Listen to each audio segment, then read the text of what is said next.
Hey, what's going on everybody? This video is going to be a comparison between the Beats by Dre Studio 2 or the Studio Wireless and the newer Studio 3.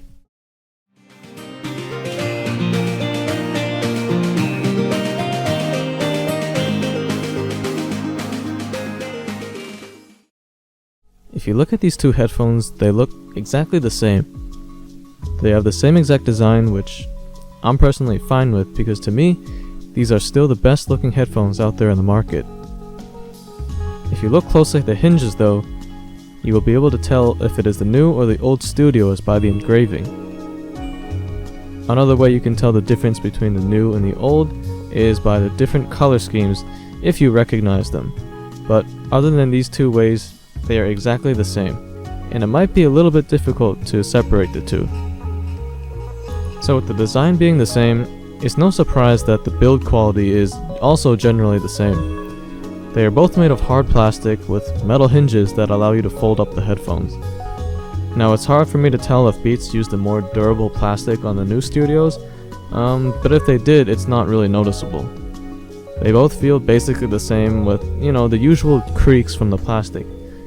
I do wish that Beats took a more proactive approach when it comes to the new Studios in terms of build quality, because you will still find that these are a little bit fragile for a $350 pair of headphones, and you can still see people online posting pictures of their new Studios with the hinges snapped.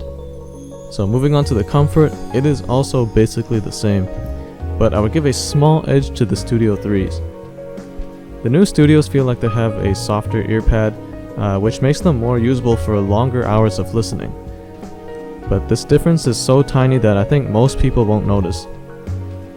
They both have a tighter clamping force than other headphones, such as my Audio-Technica M20X and my QC35s, which makes them stay on my head better when moving around a lot. After a couple hours of listening, I do notice that my ears don't heat up as much with the new Studios. However, I still do wish that Beats added more room for your ear to sit inside. Because it is the same on both models, sometimes my ear is pressed against the inside padding. The Studios are kind of a mix in between on-ear and over-the-ear headphones, because my ears are still basically pressed against the ear pads.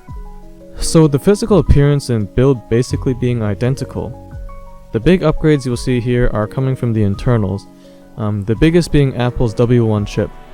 Now with the old Studio Wireless, I found that I am getting about 11 hours of playback on Bluetooth with a 30 feet range. And also, active noise cancelling cannot be disabled on the old Studios. With the Studio 3s on the other hand, I am able to get 23 hours of Bluetooth playback, and I tested the range up to 100 feet. I could have gone more, but I didn't bother to see what the true limit of the Bluetooth range was, but it is still very, very impressive. These also have quick charge, or what Apple calls fast fuel. Basically 10 minutes of charging will give you 3 hours of playback, which is excellent.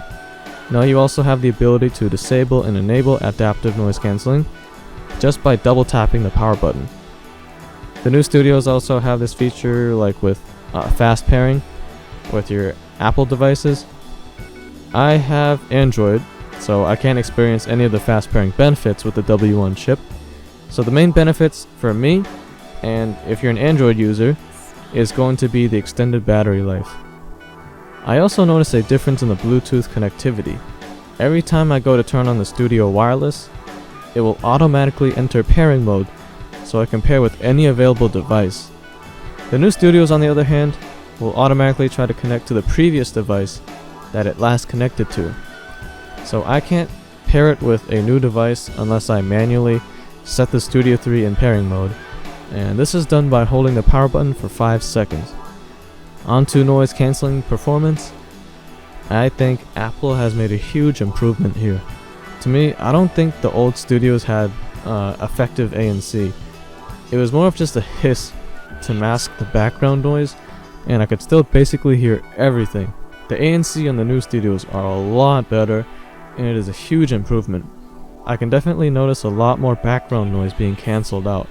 I think that these are the first studio headphones with actual functional and effective active noise cancelling. Now it claims that it can actively scan the environment and cancel out noise at about like 15,000 times a second or something.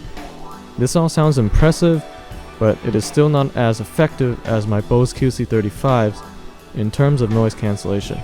However, in terms of the Beats lineup, this is still a huge improvement compared to the old studios. Okay, so we talked about everything else. Now let's talk about the differences in the sound quality.